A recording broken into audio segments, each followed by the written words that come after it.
Salut à tous, c'est Roméo de Merci Japon, j'espère que vous allez tous très bien, bienvenue dans cette nouvelle vidéo. Aujourd'hui, il est exactement 4h45 du matin, ça pique un petit peu, on va pas se mentir. Je pars à l'aéroport de Kobe en direction de Kagoshima aujourd'hui.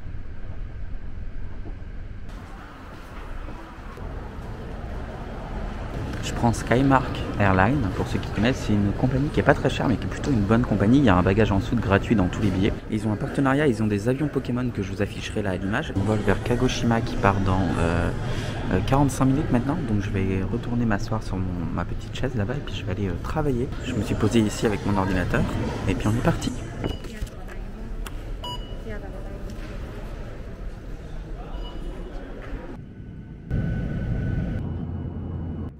Et durant le vol, on nous a donné un petit Kit Kat. C'est des Kit Kat exclusifs que tu peux trouver que pendant les vols en fait Skymark. Donc c'est trop cool, c'est un beau cadeau, un beau petit souvenir. Évidemment, tu peux le manger ou tu peux le garder comme tu veux. Ils ont d'autres items exclusifs comme une pièce par exemple. Je suis désolé, je filme très mal. Et d'autres petits produits comme ça, mais malheureusement c'est disponible que sur les vols à destination d'Okinawa et avec les avions Pikachu. Comme je vous ai montré, ils vendent des produits Pokémon. Ils les avaient pas en stock sur ce vol. Et du coup, les hôtesses, elles ont vu que j'avais un t-shirt Pikachu. Et elles se sont dit, ah mais lui, il kiffe Pokémon, il kiffe Pikachu. Du coup, elles sont revenues vers moi. Elles m'ont offert un gobelet Pikachu avec des Kit Kat dedans. Trop gentil. Et à la fin, on a eu un masque pour le Covid, Pikachu. Donc c'est trop cool. Et voilà, c'est ainsi que je suis arrivé à Kagoshima, dans le centre de la ville. Voilà, c'était mon bus, ça, qui arrive de l'aéroport. Et je m'en vais travailler dans un Starbucks du coup parce que j'ai pas de bureau ici. Parce que voilà, il faut trouver un endroit avec une connexion internet. C'est quoi ça? C'est quoi cette tête là? Oh là là, il y a une sacrée tête qui on dirait Kim Jong-un. Ça y est, il est 1h30. Je viens de travailler pendant 4 heures. Donc là je m'en vais un petit peu voir le volcan de plus près. Là j'ai envie de faire pipi, là je vais me pisser dessus si ça continue. Il est malheureusement un tout petit peu couvert aujourd'hui, donc c'est pas ouf, mais j'espère que je pourrai mieux le voir demain. Je veux le voir depuis tellement longtemps que ça me fait trop plaisir d'être là. Parce qu'à la base c'est vraiment le truc principal, on peut prendre un bateau, on peut y aller et tout, donc j'irai demain. Le voici, le Sakurajima. On est au sud du Japon, il y a beaucoup d'humidité, je transpire pas mal. C'est pas glamour du tout. J'espère vraiment que demain ça vaudra le coup d'y aller. Ah, un message du travail, ah.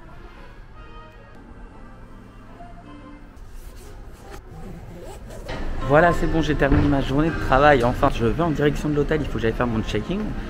J'ai un peu peur parce que l'hôtel a des bonnes notes, mais c'est quand même un hôtel où j'ai payé 2800 yens pour 3 nuits, ce qui fait 22 €, 23 €. Coco Hotel, l'hôtel des radins. Allons-y, on est parti. Avec la clim il fait hyper chaud. Elle est où? Elle est là. Oh, elle est toute neuve en plus. Mais c'est hyper propre hein. Je pense que l'hôtel est pas très vieux parce que vraiment c'est très propre. Côté. Ah, c'est pas très beau hein. C'est pas la meilleure vue de Kagoshima hein, ça c'est sûr hein. Ça en plus ça ressemble à des love hotels je pense. Une affaire de radin, j'aime beaucoup. Bon, il est 20 h, je vais aller ressortir. Je vais monter tout en haut sur un point de la vue de la ville pour avoir une vue sur la ville éclairée la nuit. Certains sur Instagram m'ont dit que ça ressemblait à une prison. Mais c'est pas cher au moins. Je préfère que ça ressemble à une prison, mais que je paye pas cher. Hein. Bon là je continue, je suis dans une petite rue, vous allez pas voir grand chose. Je monte tout en haut de la colline. C'est bien, faut faire du sport, c'est bon pour la santé. Il y a des bruits de partout. Je m'éclaire à la lampe, ça me fait flipper. J'étais en train de marcher et j'entends un animal qui court, genre je sais pas si c'était un sanglier ou je sais pas ce que c'est. J'aime pas ça, ça me fait peur. Il y a des machins qui bougent là-dedans, là c'est quoi ça encore? Je viens de me prendre des toiles d'araignée dans la tête, je vois même pas ce qu'il y a devant moi. Et dire que quand j'étais gamin je voulais faire Pékin Express, mais ils sont tarés les gens. Jamais de la vie. Moi je suis une princesse hein, je vous rappelle. Bon bah Google Maps dit vraiment de la merde. C'est marqué observatoire ici.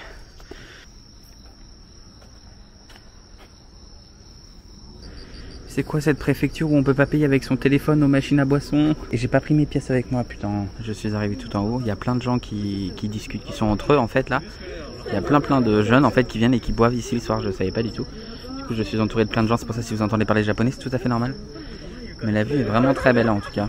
Regardez. Je pense que j'avais vraiment besoin de dormir. Allez, on va découvrir le Sakurajima. Je m'en vais en direction du port. Je vais prendre un billet pour le ferry. Puis on va aller au pied du volcan. Là, on se rend compte de l'ampleur de ce volcan. Il est incroyable. Vous savez que je suis fasciné par les terres volcaniques. Ça peut paraître bizarre, mais quand j'étais allé à Hawaï, ça me fascinait déjà. Et là, je trouve ça incroyable. Je me suis dit que c'est sorti de la terre et tout là.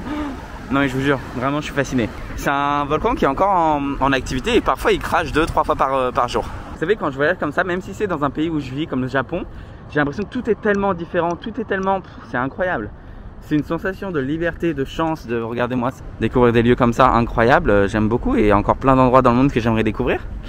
Donc j'ai hâte de continuer à voyager. Bon bah la dame m'a dit qu'en fait il n'y a pas de ticket à acheter. Tu montes et tu payes à l'arrivée, ça coûte 200 yens, ça coûte 1,60 €. Je suis vraiment désolé, il y aura un peu de vent et j'ai pas mon micro externe. Il est magnifique ce ciel, regardez-moi ça. Non, vous trouvez pas? Je sais pas, il y a un truc spécial, il y a la lumière qui arrive. Et de l'autre côté il fait un peu sombre en fait. Donc je suis parti du bon côté. Les gens sur cette île sont tellement gentils. Du coup j'arrive et je sais pas où faut aller, tu vois. Donc je vais à l'office du tourisme, enfin le petit truc. Elles viennent de passer 25 minutes, les deux femmes qui étaient là, trop gentilles. Elles m'ont écrit sur une map tous les points à visiter. Du coup elles parlent parfaitement anglais. En fait quand je suis arrivé elles m'ont parlé en anglais direct. Et elles m'ont donné ça.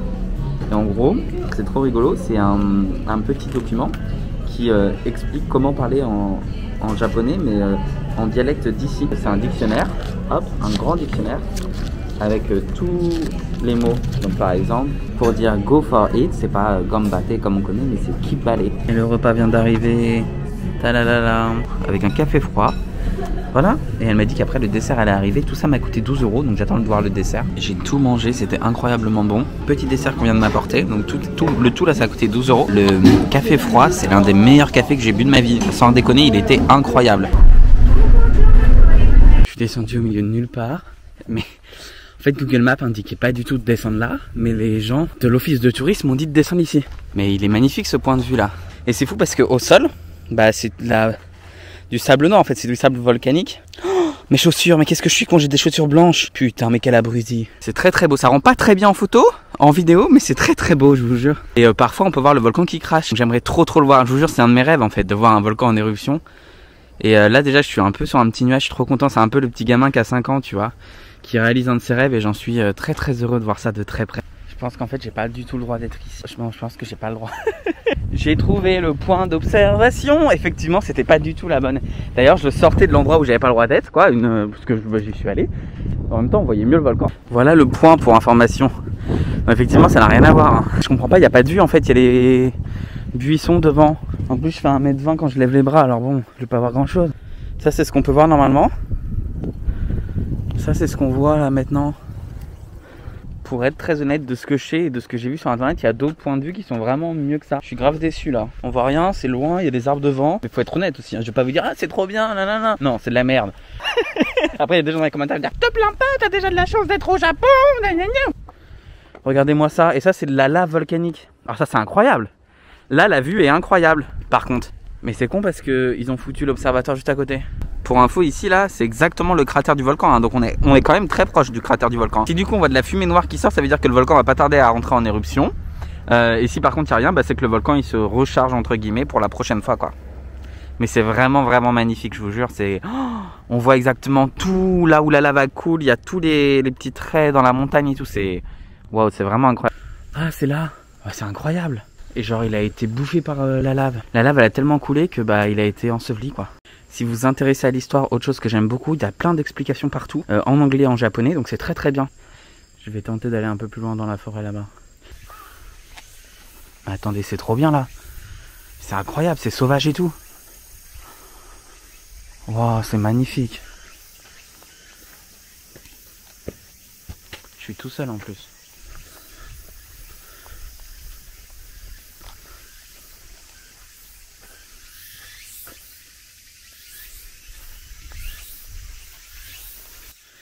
Il y a des oiseaux de partout, j'ai l'impression d'être dans la jungle.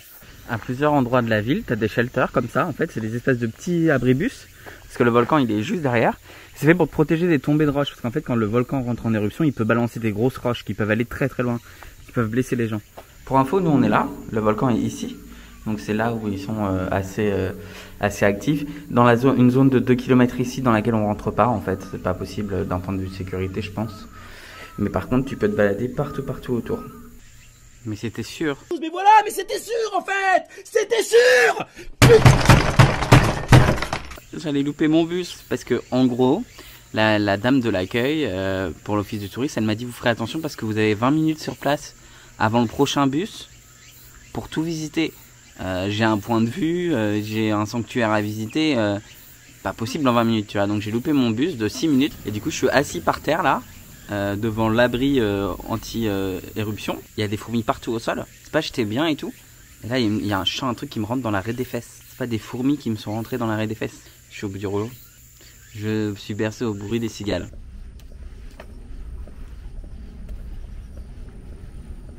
D'ici on a une très très belle vue sur le Sakurajima qui est vraiment incroyable. Et j'aurais bien voulu monter, je sais pas si on voit là-bas, juste là il y a un petit point d'observation. Et j'ai pas le temps aujourd'hui, mais en tout cas on voit très très bien le Sakurajima, il n'y a plus de nuages, c'est magnifique. Ici vous avez des sources chaudes, donc vous pouvez vous mettre vos pieds, évidemment c'est gratuit. Ici, puis regardez-moi ça, vous avez une incroyable vue sur ce volcan. Je pense que c'est la première fois que je le vois aussi clair, aussi beau, et il est magnifique. Là la vue est folle, donc j'ai les petits pieds dans l'eau là, les fétichistes des pieds là on s'éloigne, et puis je suis là à regarder ce beau volcan qui s'est complètement dégagé, donc on voit tout, c'est magnifique, c'est incroyable. Le sommet est un peu blanc et un peu marron à la fois, très calme comme endroit.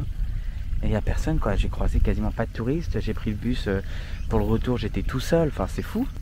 Et le coucher de soleil de l'autre côté. C'est ainsi que le soleil s'est couché sur Kagoshima, regardez-moi ça. C'est incroyable. Donc on peut venir et on peut s'y balader tout au long. C'est sur ce magnifique coucher de soleil que je vais vous laisser pour aujourd'hui. J'espère vraiment que le vlog vous aura plu. Peut-être qu'il y aura une partie 2, peut-être qu'il n'y aura pas de partie 2, je sais pas. Si vous avez aimé, n'hésitez pas à liker, à commenter, à partager comme d'habitude. Et puis évidemment, prenez soin de vous. À bientôt pour une nouvelle vidéo. Bye.